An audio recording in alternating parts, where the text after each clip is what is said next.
كانت الحامل هوتك اللي بتجي 600 امبير رجعت توفرت عند السيداوي اكوبمنت. عم نحكي نحن عن مكنة الحام بتلحم شريط واضيف بذات الوقت.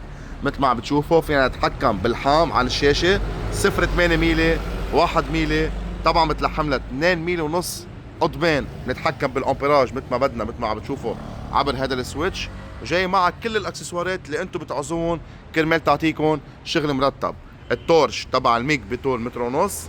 الحامي والبارد جاي معها بكره نص كيلو مثل ما عم بتشوفوا. جاي معها روس زياده اذا في حال احترق الراس تبع طرش الميج. اكيد الفرشايه ووجه الحام. رح تكون هاي مكنه اللحام بقيمه $90. الدليفري موجود على جميع المناطق اللبنانيه، او فيكم تزورونا بساط العرض ببيروت بالاشرفيه لتشوفوا تشكيله مكنات اللحام المتوفره عنا. واهلا وسهلا بالجميع.